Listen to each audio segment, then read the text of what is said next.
Good morning, everybody, and welcome to episode 3 of the HSF podcast. As always, I am your host, Josiah Willis, and today we are going to be talking about all things methylene blue.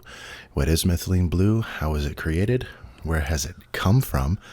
Where has it been all this time? And what exactly can it even do for us? What are its health benefits, potential contraindications, and what exactly is any reasoning behind even considering taking something like this? Today we're going to be getting into that, and we're going to be getting into all the meat and potatoes of everything.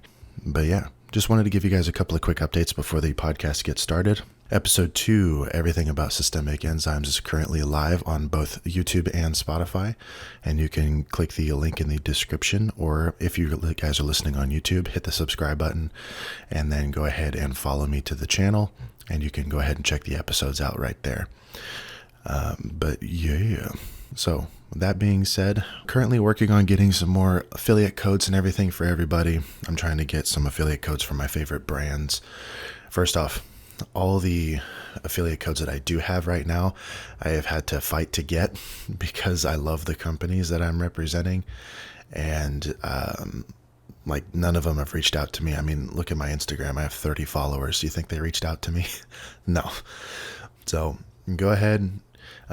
If you guys want to, go ahead and go to Amino Asylum, use code HSF20 at checkout to get you guys 20% off of your total order.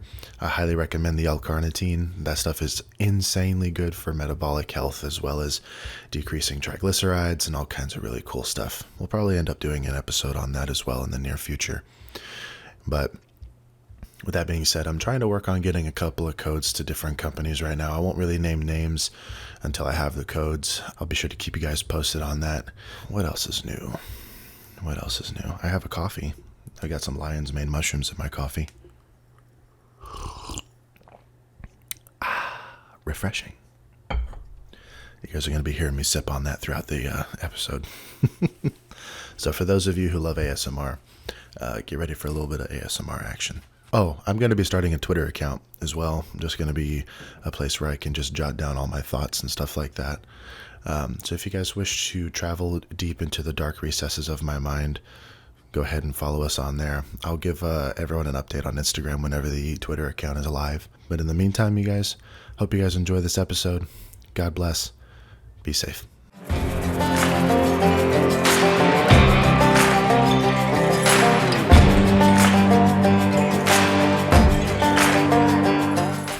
Alrighty, everybody, and welcome into the show. So like I mentioned in the beginning, we're going to be talking about methylene blue today. And methylene blue is a really, really cool substance, or drug, I guess you could say. It was actually one of the world's very first pharmaceutical drugs, created back in 1876. Which is actually pretty crazy. But yeah, this drug has been used in numerous different types of things, and has been around the block quite a few times. It has been used for a wide range of different things, from like antivirals to cognitive improvement to metabolic health to improving oxygen carrying capacity, all different kinds of really cool stuff. And it kind of saw a rise in popularity with the coronavirus outbreak in 2020. It started making its way around a lot more often, and I was kind of wondering why that was the case whenever this was happening, but it turns out the drug hydroxychloroquine is actually a child compound of methylene blue, wouldn't you know it? It was based off of Methylene Blue's design, and it was kind of whittled down to more of a specific anti-parasitic function, whereas Methylene Blue is kind of more of an all-encompassing, very broad drug. And what's really cool about this drug is it's not banned in any sports, which is awesome. So for all my athletes out there who want to have a cognitive improvement and some other really cool improvements later on in the episode, you guys are going to want to stay tuned on this one, because this is seriously a really cool drug. And unlike most drugs that have like one mechanism of action that causes a cascade of multiple different effects, this drug has about 3 or 4 different things that it acts on, which is really, really, really interesting. I have a website pulled up here that basically shows the drug's mechanism of action, what it reduces into, and all that kind of stuff. And well, like I said, we'll get we'll get that into that more so in the lecture. But right now I just kind of want to ramble on about just some cool stuff. Because like I've taken it for 2 years. Yeah, I've been taking it on and off for about 2 years until recently when I've been taking it consistently as a microdose or even a macro dose. So when I first started this back in late 2020, early 2021, I really kind of started following the work of like Matt Blackburn and Ray Peat and this other scientist by the name of Dr. Scott Schur. And he has a company called Transcriptions, which makes pharmaceutical grade, high quality methylene blue. And one really important thing you want to look out for whenever you're sourcing it is you do want to get pharmaceutical grade. And I usually don't like throwing around that term very much, but whenever it comes to certain stuff, making sure that it is very high quality and that there's no heavy metals, which methylene blue can tend to have a very high heavy metal content. If it's not properly extracted, or if the place you're getting it from doesn't have a very good extraction or cleaning process kind of a thing, you know? So when I was following these guys back a couple of years ago, you know, they were talking about like, Matt was talking about like, you know, Shilajit and vitamin E and copper and vitamin K2 and all these really kind of essential building blocks for a overall optimized health and wellness, you know, regimen or whatever you really want to call it. I ended up coming across some episodes that he did with Dr. Schur and talking about methylene blue. And it was around that time I was just kind of like, whatever, I don't really know what that is. I don't really care. And then a friend of mine, Grant Fowler, was kind of like, you know, have you heard of methylene blue? And I was just kind of like, okay, what the hell's methylene blue? So when I looked into it, I was really honestly shocked to find out what I found out. And, you know, a lot of people, you know, I recommend they take this stuff, especially whenever they're sick. And a lot of them, they just can't get around the fact that it tastes so bitter that like you just, oh God, it sends shivers down your spine. But at the same time, you know, not all medicines taste good. But anyways, I ended up buying some of this compound from a website. I think it was called Science Bio at the time.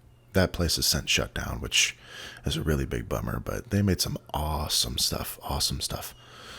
But I bought some from Science Bio, and when it came in, it was diluted to be pretty thin. And I was reading a lot online that like for cognitive enhancement, you would want to take anywhere from like 5 to 12 milligrams. For improvements in endocrine function and hormonal performance, you'd want to take anywhere from about 50 milligrams. And then for antiviral, bacterial, parasitic things like that, you'd want to take, well, there's a ceiling on how much of this drug you can take. I think it's 4 milligrams per kilogram is the absolute limit of the ceiling. So if you guys are thinking about dosing this for yourself, do not exceed 4 milligrams per kilogram. But I think anywhere from the ballpark of 100 to 200 milligrams normally was around the range where people would take this drug for antiviral, bacterial, and antiparasitic effects. And during the Ebola outbreak a number of years ago and stuff like that, this was one of the first drugs that they gave. And that kind of really surprised me because I was like, this hyper-aggressive virus, this was the first thing that they gave. So this must be really profound and very strong, you know.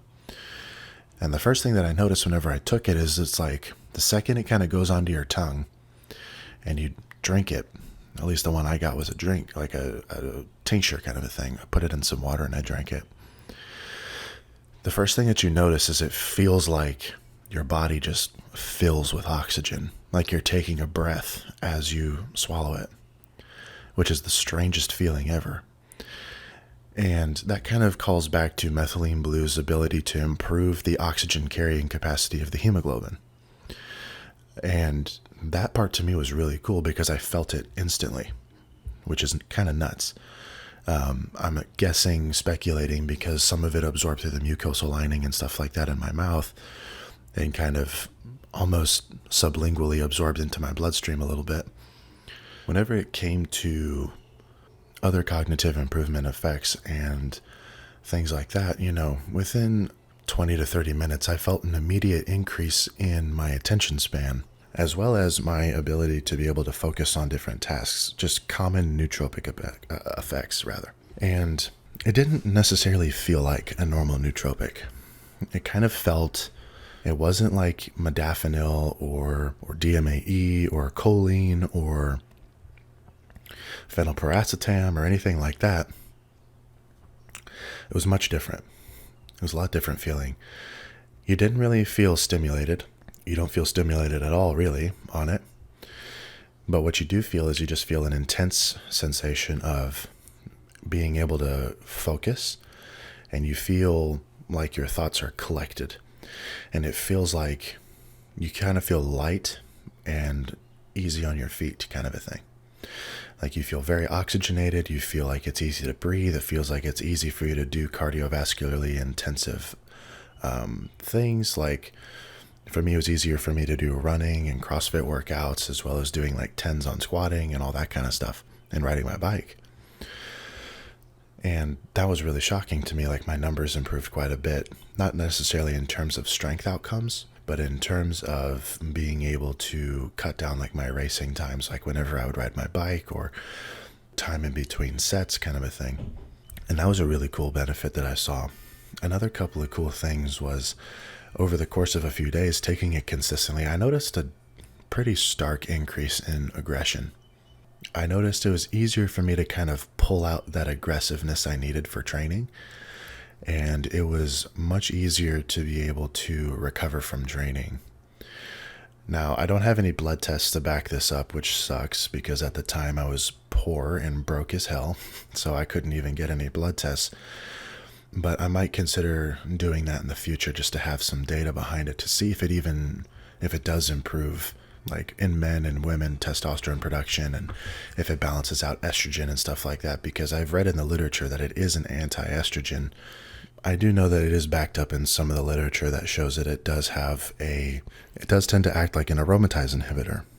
That's what I was trying to say. So it basically helps to stop the conversion of testosterone into estrogen, but not so much like something like, diethylmethane would, or like some of the pharmaceutical grade stuff like Aromacin, Arimidex, stuff like that, not to that degree. But it does blunt the conversion into bad estrogen as well as testosterone into estradiol. But these anecdotal findings are really, really cool to me, especially whenever it comes to the performance one could have in sport. Because an increase in focus and an increase in aggression, as well as an increase in overall cardiovascular performance, could drastically improve performance in these provided areas. However, I do believe that it could also be very beneficial whenever taking it in a setting of like, studying for a test, or maybe you're in college, or, maybe you're like a nurse or something. Anyone really that needs to be up and on their feet a lot of the time and needs to kind of have a high amount of mental acuity, I could see really benefiting from this drug. And we could go into some of the findings as well, more so whenever we get into the lecture part. But I do know that it helps with Alzheimer's, which is a really big bummer because, I wish I'd known about a lot of this stuff whenever I was younger. And it really bums me out because the amount of people that I could have helped by now, by having done something like this, could be like crazy. Like I could have helped so many people by now by doing this or having known all this stuff. I suppose what matters is that I'm doing it now. And what also really hurts is like, unless I'm behind a microphone and a brand, not many people around me really want to listen to what I have to say a lot of the times. And that's a very broad thing to say. Because I do have people that listen to me, like my girlfriend and my best friend Connor and stuff like that, and other people around me. But, I tell other people some stuff and I kind of, demonstrate like, hey, look into it yourself and you will find everything I'm saying is true. But instead, they don't look into it. They don't take my word for it. And they're living in suffering and they're living in pain. I'm not saying that, I'm right about everything, but what I am saying is that, if you guys are ever in a situation and you're like telling someone what's wrong with you and they kind of offer suggestions, take their suggestions to heart and be like, yeah, I'll look into that. And then seriously look into it and let them know what you find, because they're just trying to help. And that's all this has ever been. That's all this podcast is. That's all this brand is me just wanting to help and me wanting to spread the knowledge that I've found to other people. Because I said in episode 1, I didn't make any of this stuff up. I'm not a scientist. I'm just a guy at his computer with, well, I used to have a lot of free time, but now I'm diving into all this research for the love of the game, And, I'm just a guy that just loves biochemistry and loves pharmaceuticals and just loves the interactions between vitamins and minerals and medicines and stuff like that in the body. Real medicines, and not like, all this other stuff that keeps getting prescribed by doctors. I am interested in real healing. And that's what I aim to bring, is real healing, And, most of the stuff that I talk about on this is either on this podcast and on this platform is usually variations of things that we synthesize in our own body, but, formulated to where we can have more of it and improve performance in our body, minus the vitamins. All that being said, you guys, enough rambling. I feel like it is about time we get on with today's lecture. So, with that being said, here we go into everything Methylene Blue, past, present, future, what it can do for you, what it can do for me, and what it can do for us in the future. So, students, take your seats, eyes forward, break out your pens and pencils, and let's get into it. Hey everybody, we'd like to interrupt this episode and just give a quick shout out to our sponsor, Amino Asylum. Amino Asylum makes the highest quality research chemicals for you and your lab rat to be able to express your highest and most dominant form, as the Liver King would say. Anyways, you guys, we've partnered with Amino Asylum to be able to get you guys a discount code. Discount code is HSF20, and that code will get you 20% off your entire order. Again, that is HSF20 to get 20% off your entire order. They sell all different kinds of really cool stuff for metabolic health, improving blood pressure, improving connective tissue strength and versatility and stuff like that. I highly, highly, highly recommend them, you guys. Go ahead, go give them a check. Go check them out, sorry. And again, that is Amino Asylum. Use code HSF20 for 20% off. God bless. Alrighty, everybody, take your seats. And let's go ahead and get started with today's lecture. Now, I was mentioning earlier today, it is currently 11:24, and I recorded the first half of this podcast this morning at 10 a.m. So, oh goodness, how time flies, right? For you guys, it was nothing more than a quarter second, but for me, it was 12 hours. It's kind of nuts, honestly. But anyways, so I wanted to go quickly into Methylene Blue's history and kind of where it came from.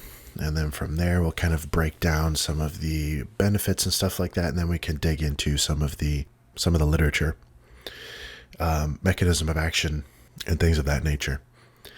So without further ado, the history of Methylene Blue is one that continues to fascinate me to a great extent. This particular drug has a very colorful history. No pun intended. Just kidding. A lot of pun intended. It has some very interesting beginnings to get to where it has gotten today. Most modern drugs, whether they're synthetic or organic in nature, just don't necessarily provide the same raw punch that we see with Methylene Blue. You see, methylene blue was never created from the start to be a drug. In 1876, a German chemist by the name of Heinrich Caro created the blue substance as a way of staining wool for the textile industry. Shortly after its creation, medical professionals discovered that they could use this dye in humans in order to stain cells and microbes for easier visualization under a microscope. This in turn helped the scientists distinguish dead cells from living ones. Now, I want to kind of quickly pause here real quick. When I was writing this a number of months ago, I was digging into a lot of this history and stuff like that, and it is true. Methylene blue was originally created by Heinrich to be a blue dye, and that was that. This substance was accidentally made because this guy wanted to make jeans. The man wanted to make jeans and blue-colored blankets, but instead he created one of the best pharmaceutical drugs known to man. And guys, this stuff has been around for so long, and it has had so many amazing effects and such a positive impact on human history. And it started off as a way to stain bed sheets. That to me just blows my mind.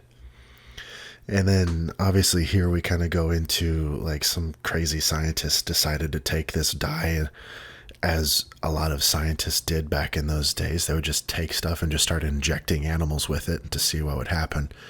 And lo and behold, not only was it easier to see microbes under a microscope, but also, as we'll get into here in a minute, there were some other very unique effects. It also assisted in highlighting their anatomical structures to better help them map what these particular cells and microbes looked like. Over time, a microbiologist named Robert Koch began to use the stain to study tuberculosis. Another scientist by the name of, oh Christ, this is a name right here, by the name of Czeslaw Kaczynski, used it to stain and study malaria. But by doing this, he also quickly found out that methylene blue had a profound capability of completely destroying the parasite.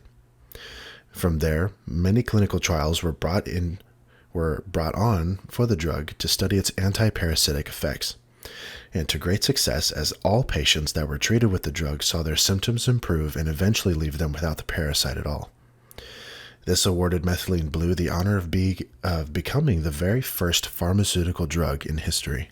From this point, methylene blue was shown that this blue dye had some very profound health-promoting properties, and it wasn't just the anti-parasitic drug that our good friend thought it was.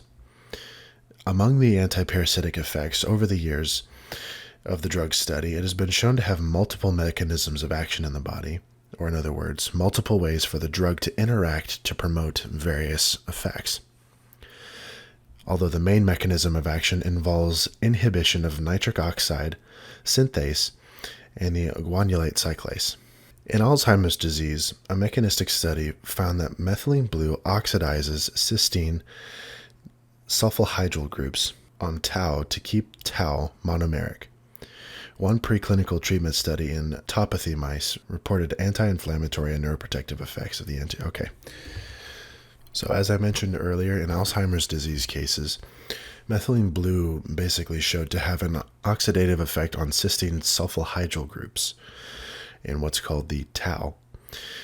And this basically means that it reported to have anti-inflammatory or neuroprotective effects, which is extremely important for Alzheimer's patients.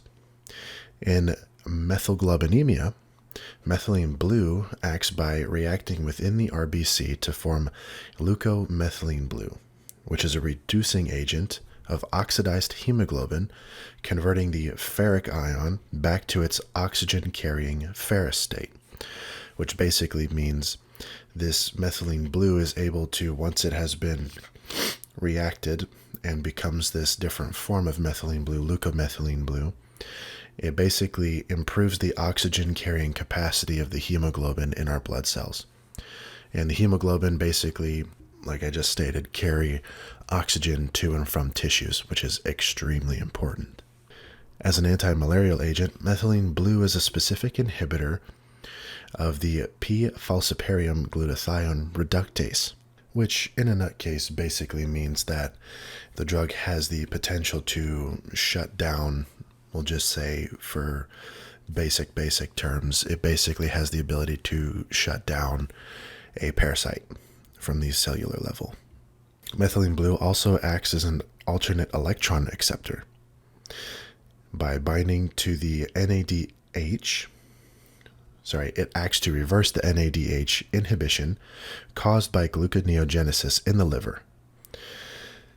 And basically, by doing this, it inhibits various amine oxidase activities and also prevents the formation of what's called chloroace taldehide.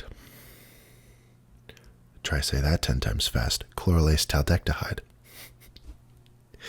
We'll get more into some of this stuff later, but basically what it does, it can act as an electron acceptor in the ETC in the mitochondria.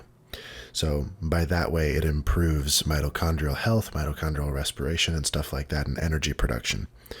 That's why we see whenever you take this stuff before like flights and things like that, number one, you get better oxygen carrying capacity of your hemoglobin. It can take the place, methylene blue can also take the place of oxygen in the ETC, as well as become an extra electron carrier in the ETC as well. So it can kind of play, it can be like one man with many hats kind of a thing, which is another reason why I like this drug so much.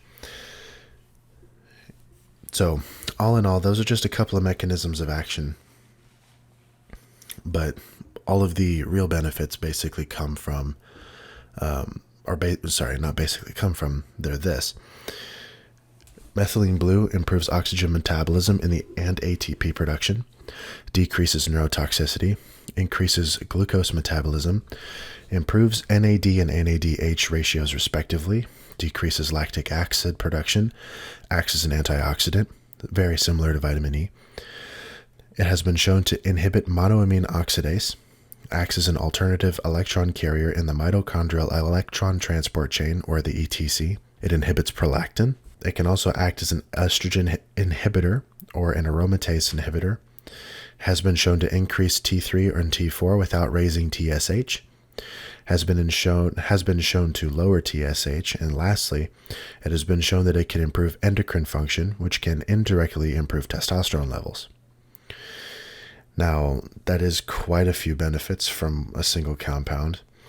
And some of the studies on these types of things and effects are limited, but like I mentioned earlier, from personal experience,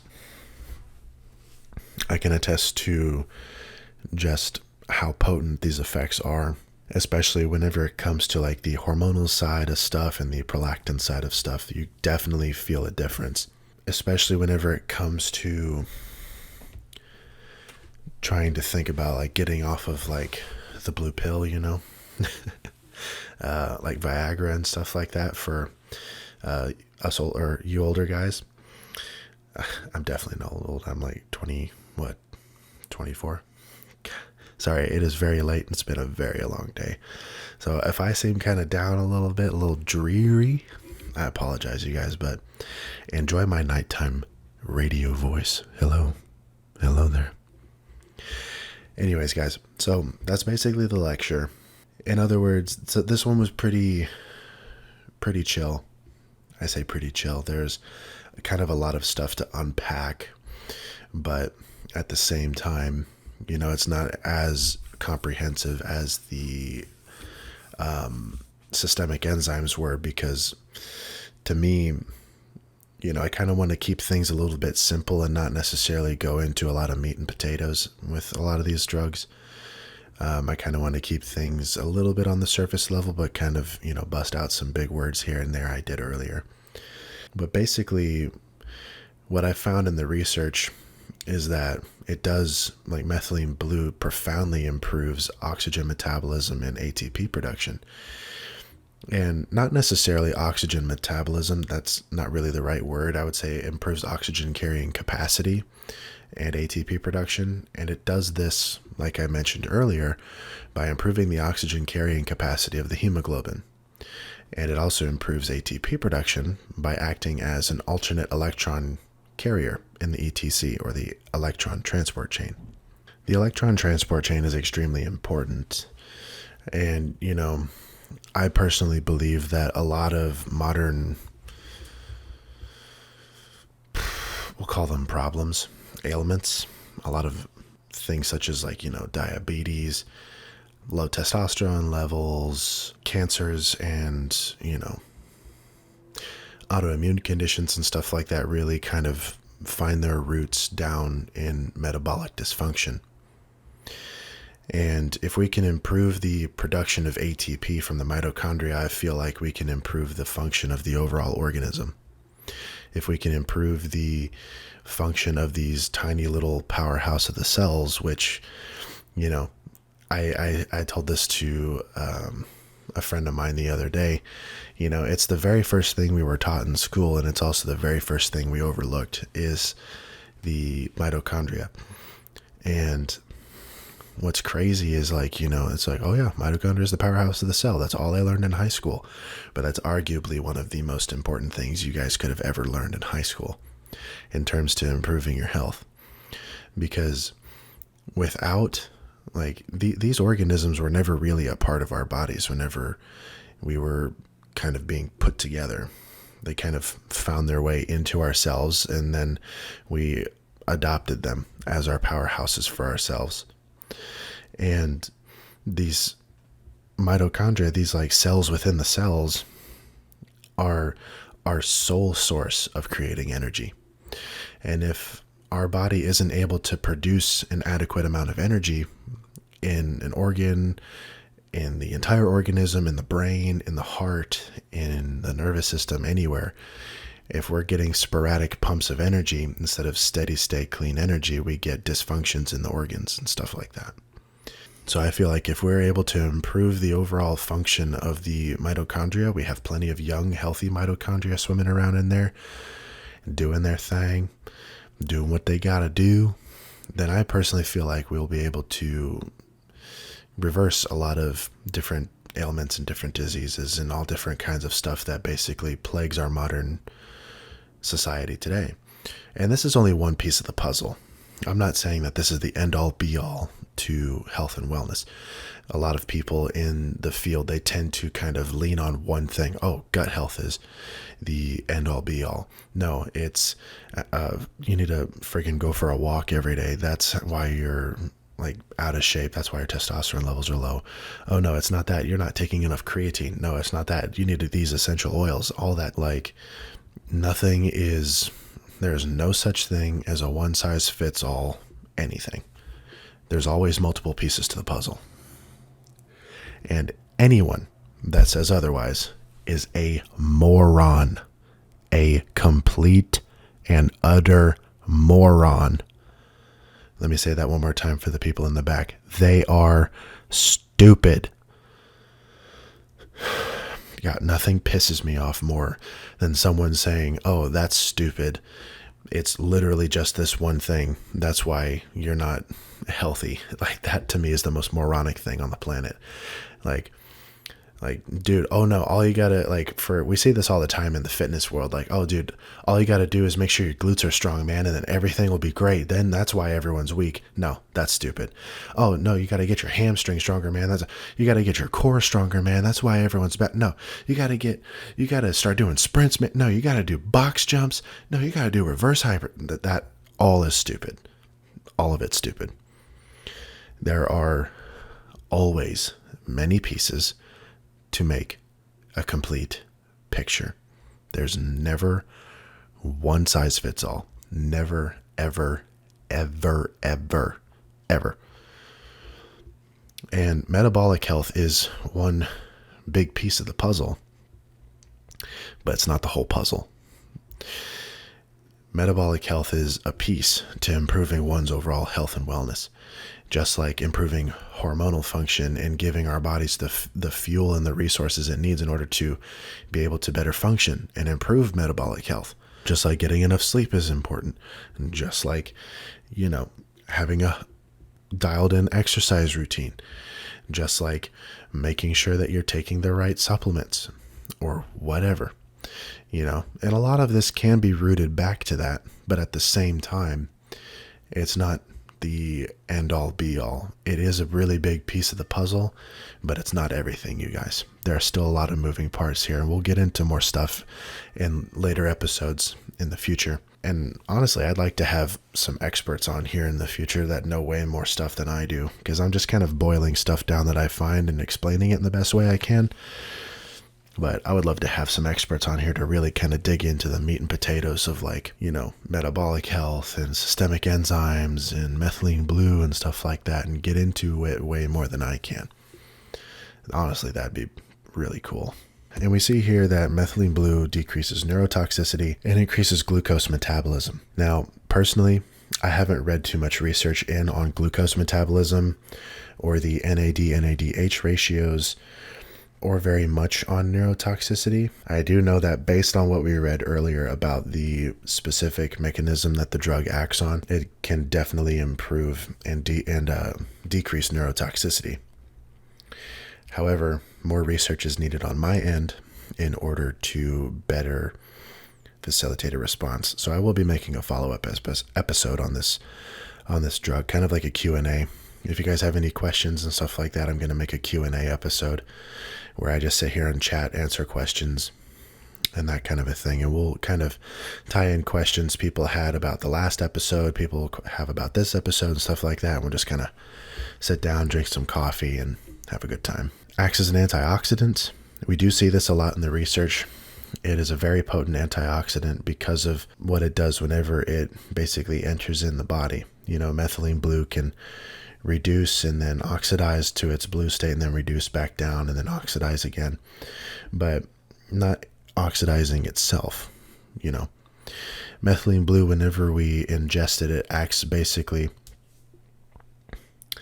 as this type of antioxidant, not only in the brain, decreasing overall oxidative stress in the brain, which can in turn improve neurotoxicity, but we also kind of see this as well in the actual cells, in the actual mitochondria and stuff like that.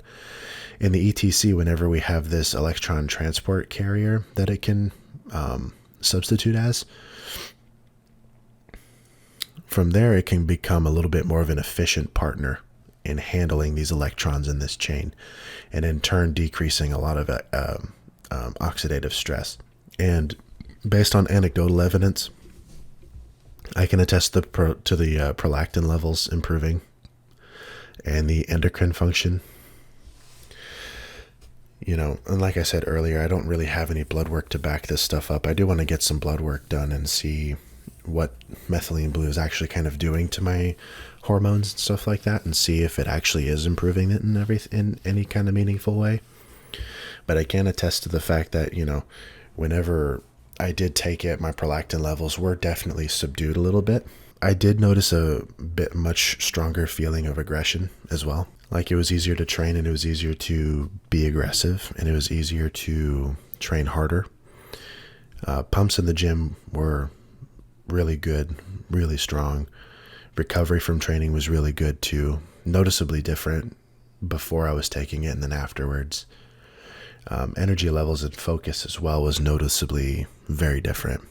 And I was much easier to focus on training and be able to recruit the muscles I was looking to recruit, and to really be able to sit there and focus on the contractions I needed whenever I was doing, like corrective exercises or things of that nature. You don't really focus on muscles contracting whenever you're doing a heavy back squat. That's just kind of stupid. We'd like to interrupt this episode to thank another one of our sponsors. Today's episode is sponsored by Redwick Films. Redwick Films is currently headed up by CEO Connor Chadwick, and they create the highest quality audio and video services that money can buy. They currently specialize in weddings, commercials, YouTube vlogs, audio podcasts, and the like. However, they are versatile and are able to fit whatever need that it is you need for your business. Whether it's a small infomercial, a quick little YouTube segment, a quick interview, whatever it is you need, They have the tools to be able to get it done. Go ahead, hit them up with the email that I have in the description below and talk to him. He'll give you guys a little discount for being my listeners. Now then, let's go ahead and get back to the show. God bless.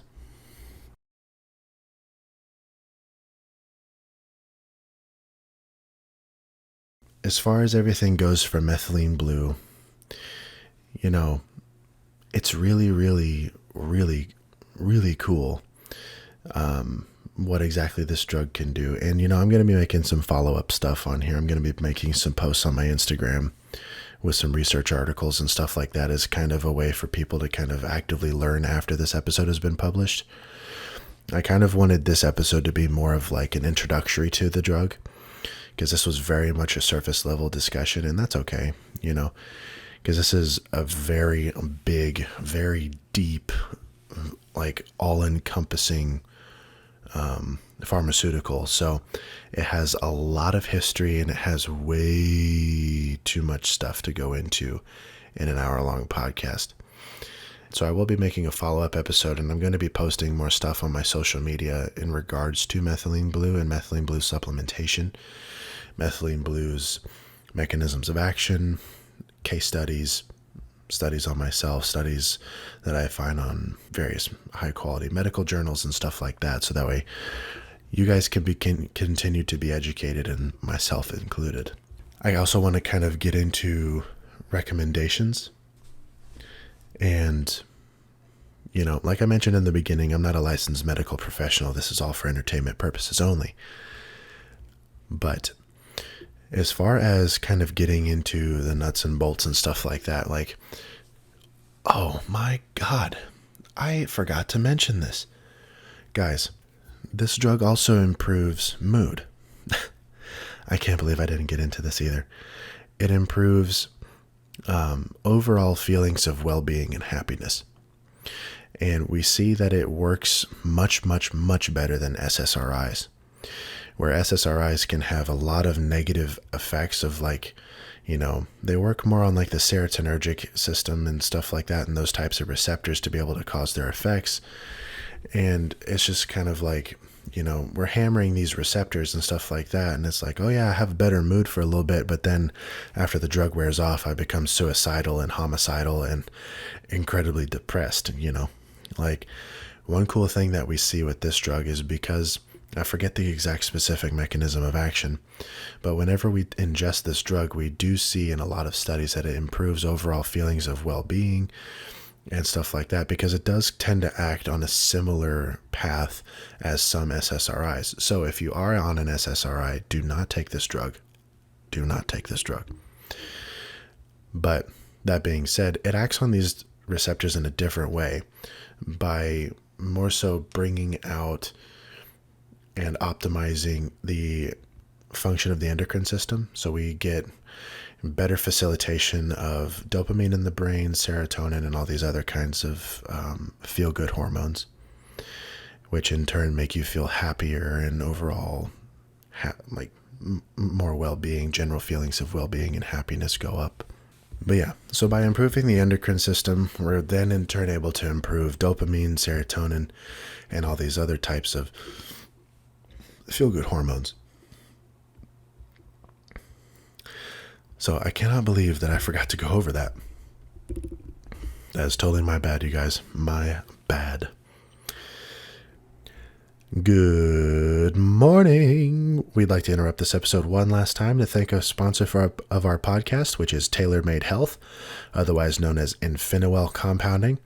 Infinawell makes the highest quality oral research chemicals and topicals for yourself to be able to help with any type of connective tissue impairments that you guys may have, organ impairments you guys may have that you might need a little bit of healing from with their oral BPC 157. They sell high quality topical creams with GHK copper in there to be able to help with any type of like acne scarring in general. Anywhere you need collagen synthesis done, apply the cream and you guys are going to be good to go. They also sell really high quality dianyl-methanes as well as other types of really, really cool supplements and pharmaceuticals. Go ahead and just follow the link in the description below. You guys will get 10% off immediately applied, and you'll be helping out the channel. Now, in the meantime, let's get back to the episode. God bless. But that being said, if you guys are kind of dealing with, depression and anxiety and feelings of, what's the word I'm looking for? Feelings of, I guess, not so well-being, definitely consider taking this, at least in a microdose. And like dosing and stuff like that, we usually look at anywhere from 5 to 15 milligrams for a normal dose to improve mood, metabolic health, as well as to improve a lot of other things, mostly in ways of improving metabolic health, improving mood, and improving mental capacity and attention span.